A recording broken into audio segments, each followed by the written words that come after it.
Let's get back to Marc Faber. We've been talking about investment themes here today. You've been on a frontier market in Mongolia. Yes, I mean, what has happened in the world is this. 30 years ago, emerging markets were markets like Taiwan and Singapore and South Korea and so forth.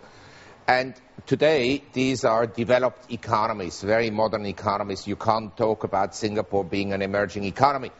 And so a new expression has come up. Frontier markets. These are markets or economies in Central Asia, in Africa, some Latin American countries, and then in Asia like Myanmar, Cambodia, Mongolia. And I think that they offer a lot of potential. I was just in Mongolia, as I mentioned earlier on, and this is kind of typical of what has happened. I know that Mongolia is not China, but what has happened also in China. You had first in China the development on the coast, and then now the development is occurring in the rural areas and in the non-coastal areas. And so Mongolia opened up after the breakdown of the Soviet Union in 1989, but nothing happened until about 5 years ago. But since then you have very strong growth.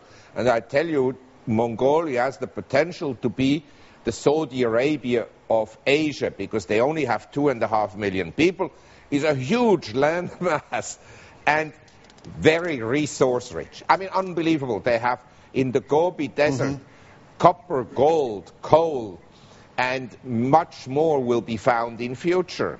So Doctor? I think that the country has a huge potential. Actually, Bernie, he should be dispatched to Mongolia and open a studio for CNBC there. Oh, God help them. There, the price level is still relatively low, Bernie. You don't have to complain about pollution. But there aren't any clubs there, though. What would I do? That is the most precious resource of Mongolia, the nightclubs. The nightclubs? Really? Bernie cares about those ramen noodles as well. How do you invest in Mongolia, though, Doctor? Aren't there like 6 stocks in the market there? A friend of mine who runs Firebird in New York, he started a partnership. They bought shares. There will be soon an approved fund for Mongolia.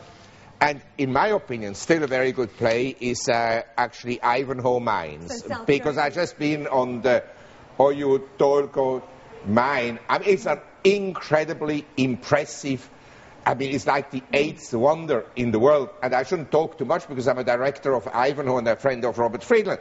But I mean, what about the government risk? You know, you hear about these sort of stories, and if I was going to invest in Mongolia, the number one concern I would have would be the regulation. Listen, Ivanhoe has 3 risks.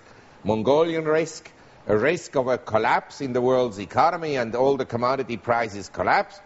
And we have a risk also with our relationship with Rio Tinto. So there are risks. But as it happens, every one of these risks is not huge in the sense that the Mongolian government, they want to develop the mine because they see that money will come in and they need the money for the development of the country.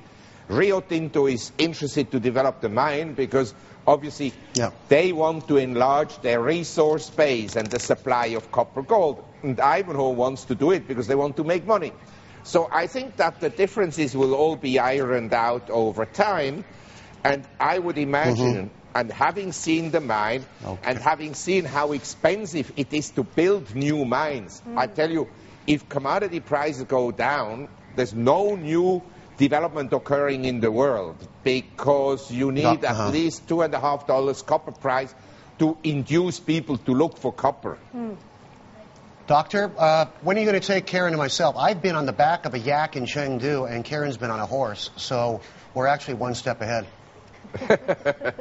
Yes, I mean, I know how sporty you are.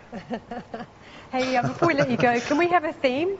Can we take something away on that horse and go and invest in something? What should we do right now? Well, I think what you should do is, there are some people that say that the Dow Jones will go down to 1,000, and recently the market has given a sell signal because the S&P is below the 200 days moving average, and leading groups like financials, healthcare, technology, energy are all below the 200 days moving average, and they make the bulk of the market capitalization.